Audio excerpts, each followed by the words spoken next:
Welcome back to the Nikki Clarke Show. The show is about transforming lives one story at a time, and we invite people from all walks of life to come and share their heart stories, stories of upliftment and transformation, conversations that matter. And I'm really so privileged to have yet another stellar individual sharing with us today. Roxanne Challenger is the manager of youth and specialized programs for the Centre for Education and Training in Mississauga, Ontario, here in Canada. So please welcome Roxanne to the show. How are you doing today, Roxanne? I'm doing great. The main thing is, you see another day, you're healthy, and you have loved ones around, so I can't complain, right? Exactly, yes. I guess we're all going through our different coping mechanisms. That's correct, yeah. To kind of hold it down and to stay positive. Everyone can kind of, has their own recipe for that, but we're getting through this. I think I'm really proud to see how people are chipping in and helping each other out. So it's given me a lot of hope. Okay, so do you feel the same way, Roxanne? Yeah, I was just going to say, yeah, I definitely feel the same way. I think it's kind of bringing people together, and we're getting back to the basics, and just reflecting on what's really important in life. And even though we are going through a hard time and people are feeling scary, but I think like what you're saying too, there's hope, and just we just got to look to what's the message, what's the learnings, and just take one day at a time. Absolutely. All right, so Roxanne, let's get to it. Tell us about your background leading up to what you're doing today. My background leading up to, I guess, I'm very passionate about when it comes to young people, and I think some of it, I probably still feel like I'm a youth myself, and I think growing up, that was a time that I really related to life and growth and stuff like that. So I think going through school, I grew up in Brampton, and at that time I went to school, and I was kind of like in the community, we were the only black family, and I was kind of like one of the only black, there was a couple of others, but I was kind of the only black in elementary school all the way up to middle school. Then there was a couple more other black youth, and then when we got to high school, there was about 1% of us. So some of the experience and stuff that I had as a young black person kind of formed my personality and some of the stuff that, and my passion of what I want to do today. I dealt with a lot of racism growing up, and I had to deal through that for school. I was put back in grade 1. There was stuff where if things happened at the school, I would sometimes be blamed for stuff even if I wasn't there. So it was just a different time and a different awareness. Like when I was being sent to school, and that's not that long ago when you really think about it, right? But it shows you the change, how things change over the years. But yeah, I had to deal with a lot of that stuff. So it made me more, I think, in certain areas when it came to dealing with those type of situations, I became very aware at a very young age. In my case, I was very, very lucky because I had 2 parents that supported me and backed me up. So I had that foundation, which helped me get through what I had to get through. And so I think for those times, and like I said, when I was very young, I was spit on. So sometimes people think some of those things happened a long time ago, but it's not really that long. It's just that people change. So I had some barriers coming through that, through being in the system when it came to the school system and being a person of color and how things were, how I was looked at, right, and stuff like that. So then when I finished school and I came out, I was in school and I wasn't sure the directions I wanted to go. I had a couple of directions. And so for me, I had started doing a lot of different jobs and stuff like that because I wasn't sure when I finished school exactly where I wanted to go. And I did get into some schools when it came into, I was one time, I was a dental assistant and I was looking to go to be a hygienist. And then I started working in some other nonprofit sector, and then I went into corporate. And people would always, and I have an entrepreneurial spirit. So a lot of times back then people would be looking at like, what are you doing? Don't you want to be stable? And it wasn't looked as a positive thing. So basically what happened was when I was I was jumping around in different contract jobs, and it was just the timing of the time that we went in. And then I was working in employment services, working with young people, helping young people that, that would be going through life's barriers, depending on what the situation was and and helping them to deal with it. And and so I think from that I found the passion, because in some ways I could see myself in them. And like our situations may not be the same, but there was somewhere of a barrier, or you felt rejected, or something that kind of affected your self-esteem of going forward. And for me, I had my parents telling me who I was and what I was and reinforcing it. So even if I went out, it didn't really matter. But not everybody else had that. And even if you do have your parents, sometimes not everybody understands or sees things the same way. So that brought me to looking at what are some of the life challenges that young people were having, and then also relating that to also employment challenges that they were having. And so I kind of stuck around that youth. And then when it came to certain stuff, also to Black youth, because that's kind of like, my background is Caribbean. My mom was from Jamaica, my dad was from Antigua.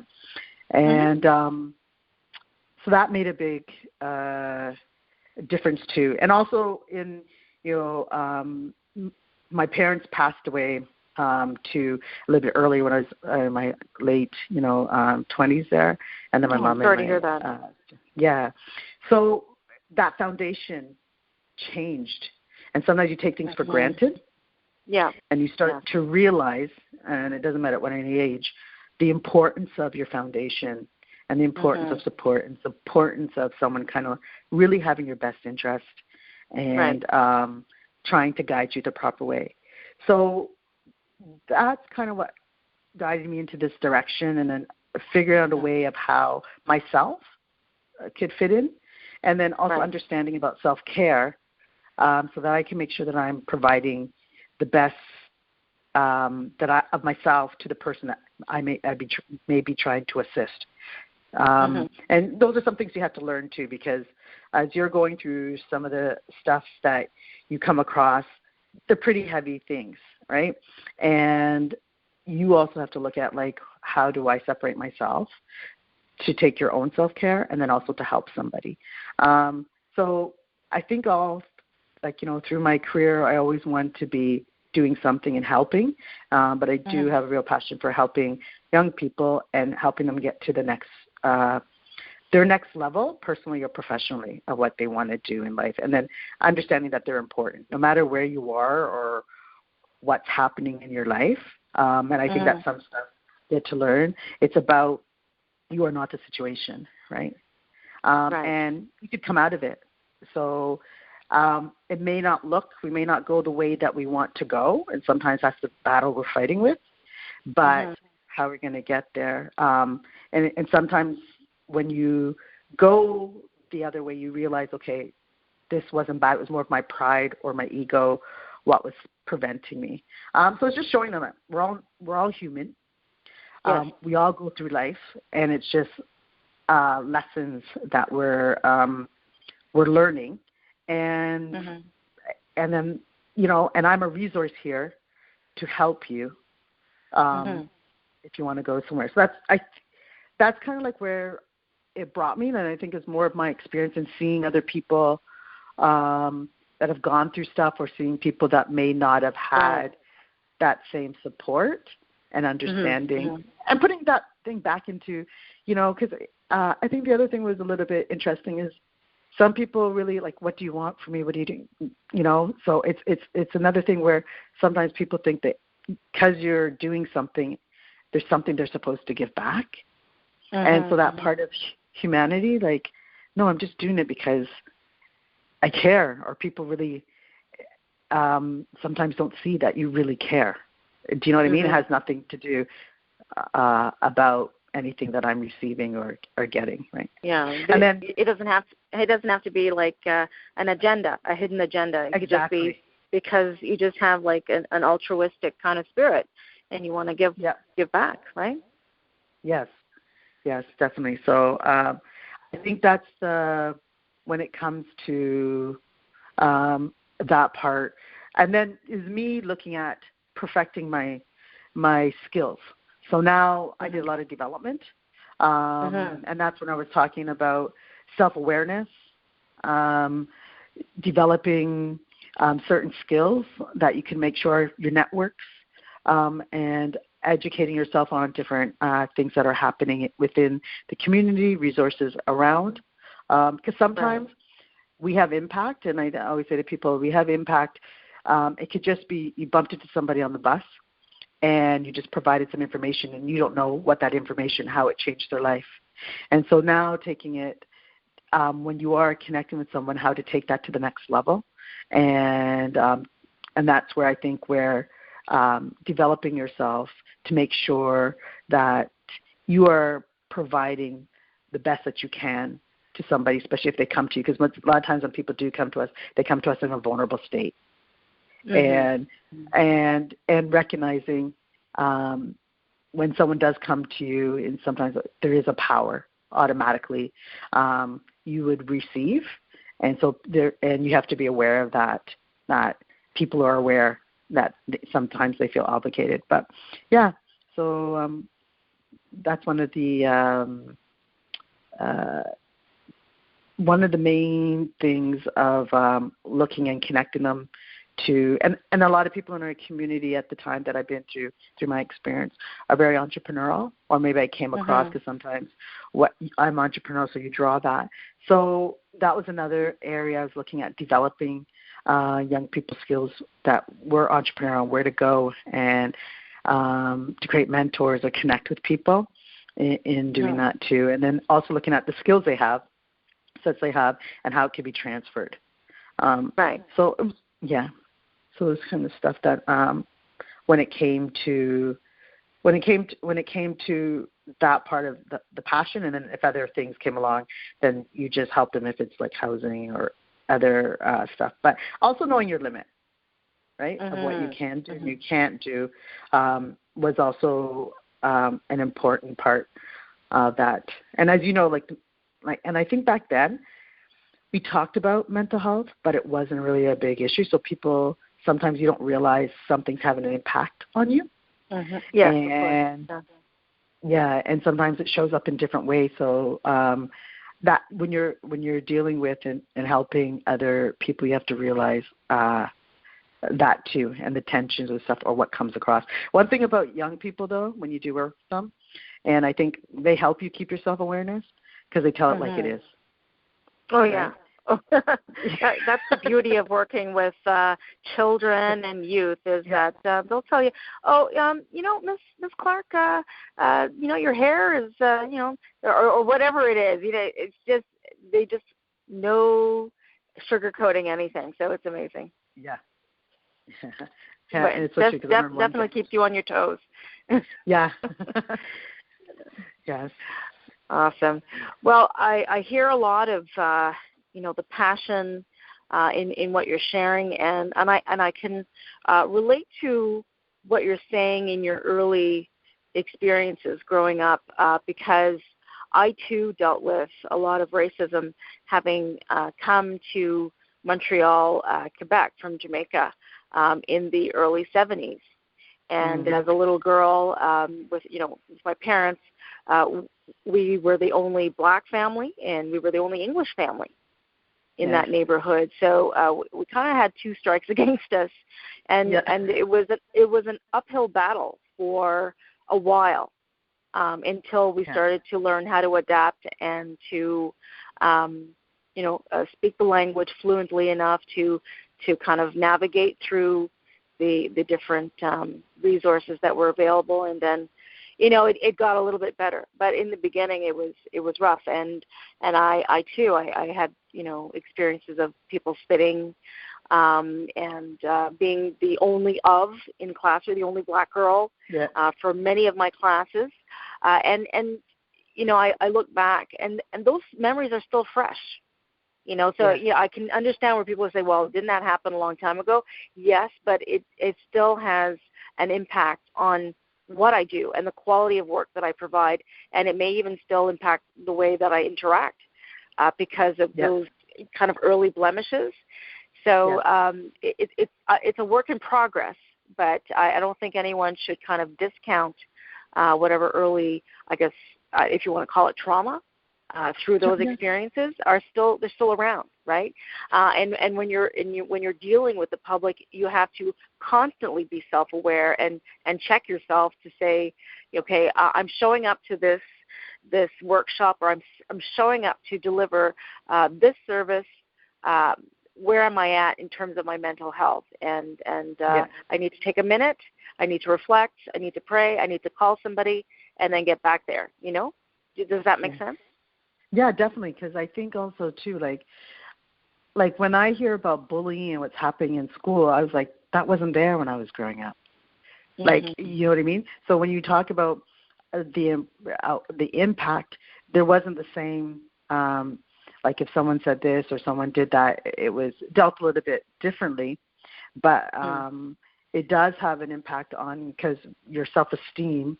I think the one thing that it did strengthen me in a way that you're both it was a little bit scary, but at the same time it was a way to put yourself out there, because I guess you felt like in some areas you had to break the stereotype.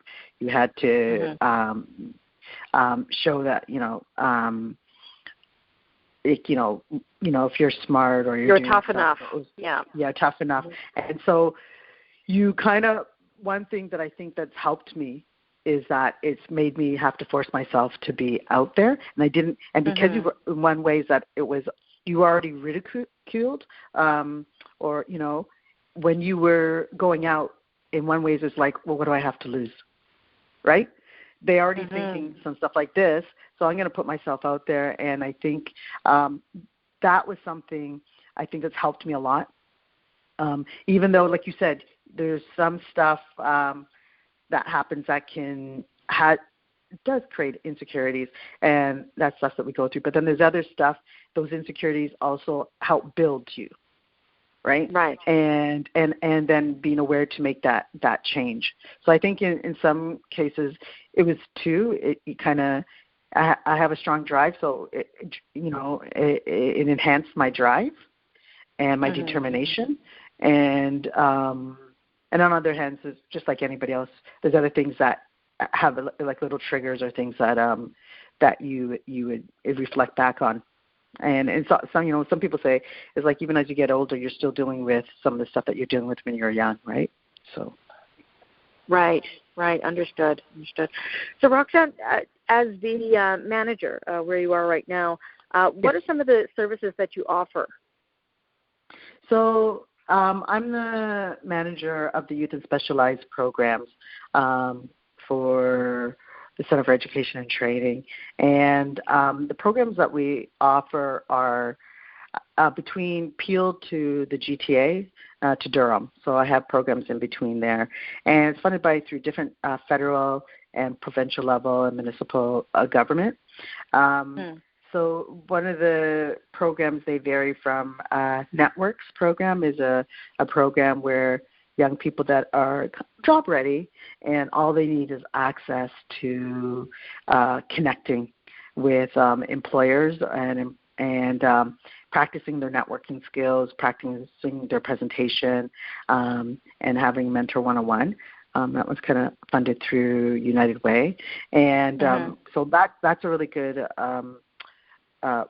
program that we do, and it's really good for networking, and it's great because youth would meet with people like from corporate that they may not have met a VP or someone from a manager or someone from, another department an area where they are looking to pursue a career, or just learning about another career that opened up their eyes. They didn't realize that type of position or that type of job existed. And sometimes people get employment opportunities or get jobs out of that too. The other ones I have is Empower Her, which is basically focuses on young girls between the ages of 18 to 30. And it's for them, it's like enhancing their community awareness. We offer volunteer opportunities. And we do a lot of stuff on educating them on the political system in Canada, just so that they understand the different parties, the involvement, knowing your rights.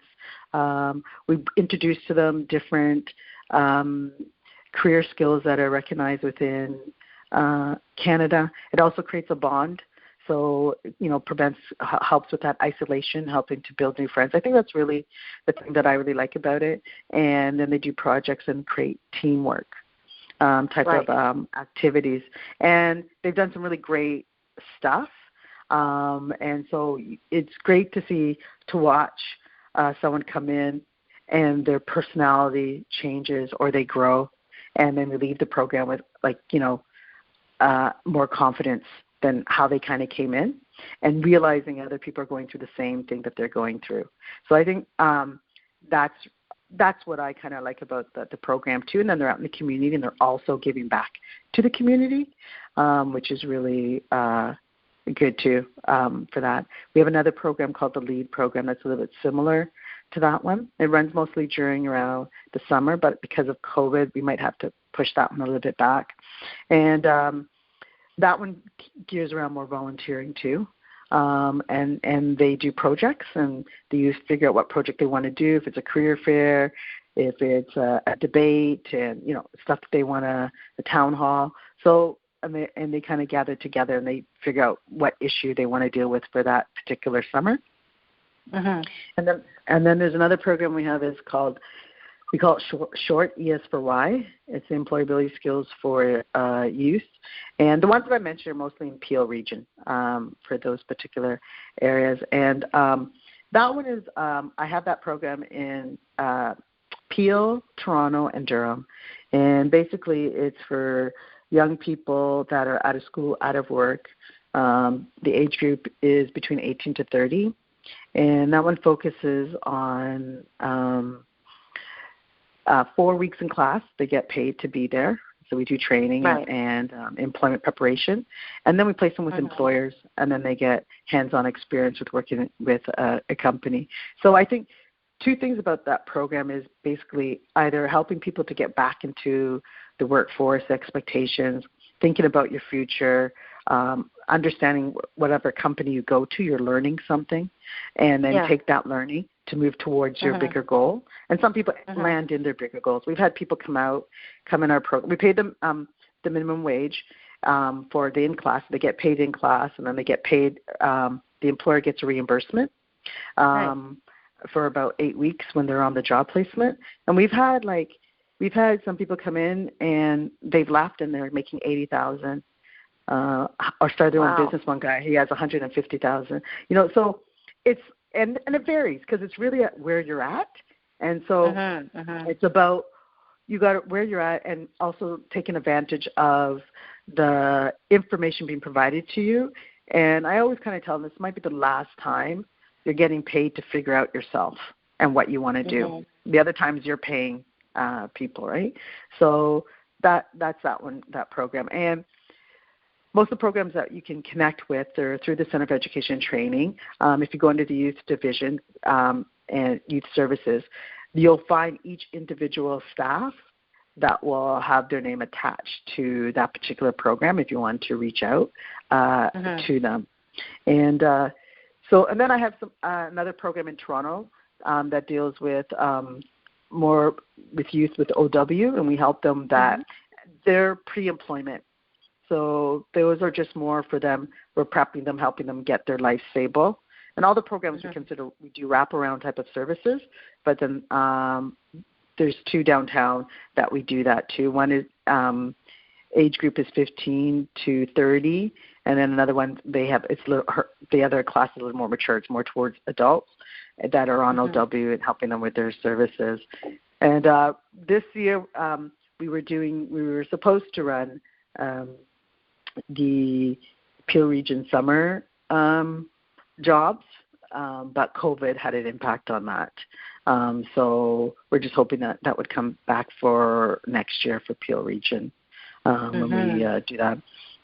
Yeah, and so those are, and we also there's another program too that we're connected to. We are just the trustee for the program, but it's the BYSSI program. And that focus is just more helping. Just kind of we're talking about Black youth, what they're dealing with within the school system, and what are the stuff that they need to help them graduate. It's all about graduation.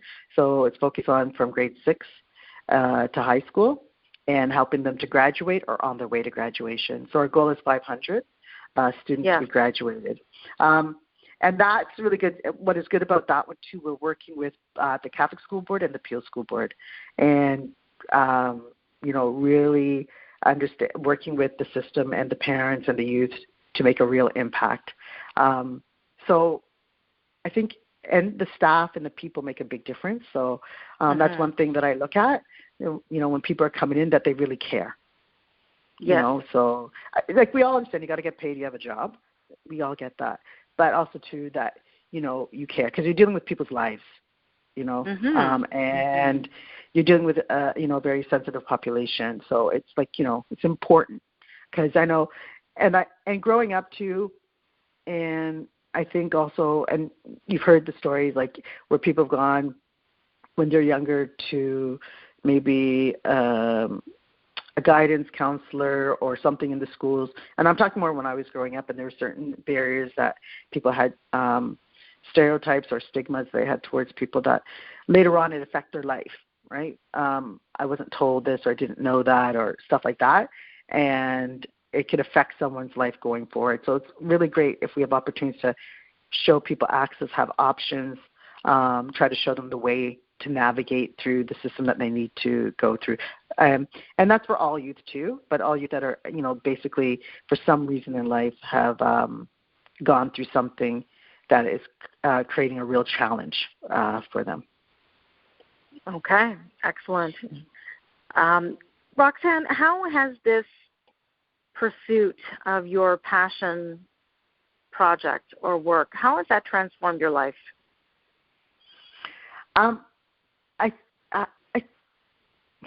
Sorry there. When it transformed my life, I think it's more about realizing any of us can get into a situation anytime, and we're always you might need someone to help you and reach out. And not everybody's always going to ask for that assistance, but, understanding where do I get it? Because what I usually find is sometimes people don't have access to where it is, or when they find it, they might be in a really bad state and not preventing. So part of that, my passion also is trying to get resources out, getting access out to people, hoping people pass it on, to someone that might need it. That's one thing that I'm very passionate about, making sure people have the knowledge and the information and then they kind of share it, because you don't know when you pass something on or tell somebody how it may change their life. The other transformation, I think, also is just your self-awareness, and through self-awareness also helps you realize how you are helping somebody. What's the purpose of why you're helping somebody? Your biases. By being biased, am I helping one person a little bit more than another? Because, and even if I am, why? Do you know what I mean? So it's a way of checking yourself, right? And so I think that's what's helped me, and then that helps me grow, and then opens me up to other areas, and not to take things so personally. So I think a lot of times when people say something to you, you have to, I always say you have to check yourself. Why is it bothering me? Is it bothering me because it's true? Is it bothering me because it's not true, but that might be something I'm projecting? And what do I need to do to change it, right? And sometimes it may be true, and it may be something you don't want to change, or you feel like, you know what I mean? So, like, that's just being human. But I think the thing is acknowledging that, okay, no one's perfect. We're all going to have stuff. It may hurt, right? But we're all going to do that, but we have the option to change what needs to be changed. And it's not about you personally. It's about, I personally believe everybody has good in them, has good quality, stuff like that. Sometimes life of what they're going through may have a reaction, and some people deflect their insecurities on you. So sometimes it's just understanding what people are kind of going through, and I think that's what's helped me. I think it's the little things, nothing major, but I think it's something that helps in understanding and gives you peace of mind. Because when you understand that, then there's something you could do about it, and you have options to do about it, and you're not alone. That's the other thing too. I find a lot of times with young people, and I think sometimes even more now, like, when I was growing up, you could talk to other people and people would interpret it, oh, this is not what I meant, or and explain it more. Nowadays, because it's different, you're dealing with a lot of social media. You don't have to communicate, so you're not hearing the feeling behind it. You're not hearing someone's voice, of how something's interpreted.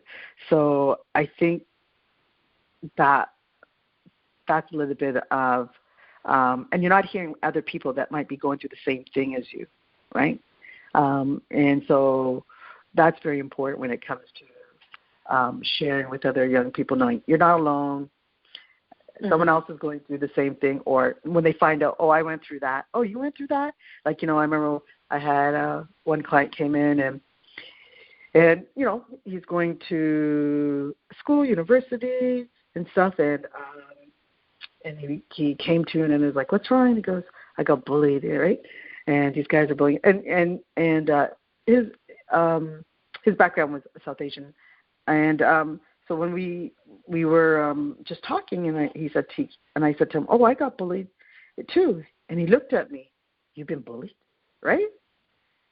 And in some ways he found some comfort, because people's perception of where you got somewhere, it might have been easier, or how they see you, but they don't know what you personally went through, and why you're there, or what things you've gone through. And then I could see, and then it was just more like, okay, if this, this is what you have to do, make sure, blah, blah, blah. If you feel, give me a call. But it was just that, the shock on his face, like, right, because he thought that would have never happened, right? And so I think, and then when I explained, like, some of the stuff that we talked about, what happened, he was shocked, right? So it was just, it was, so I think, and that could have changed, because sometimes he could have, if he didn't come to me, I don't know, he could have left and just thought that was just him. Do you know what I mean? I'm the only one that's being picked on, no one else in the world, right? So in some ways, it kind of gives people hope. Oh, someone else got over it, or look where, maybe where they are, or some of the support they have. So I think we've helping dealing with a lot of young people is looking at the positive. I think a lot of times people don't look at the positive things that they have and look at their strengths. Yes. And focus on more of the things that they find that's weak, right, about them. But it's a growing thing, and that's something. And I don't mean like just growing up. I just mean like that's something that a personal growth that we all kind of have to go through. And I think it's important for people to know that they're not alone. You know what I mean? Everybody's kind of going through something, and we all have different strengths in different areas. So it doesn't mean someone grows, there's some areas we don't really not even aware of, that just naturally happens because we just know what to do. And there's other areas we need growth in. So we all have different strengths. It's just that some things may balance off the time, some things don't. And so I think those are, Okay, excellent. Roxanne, can you tell us,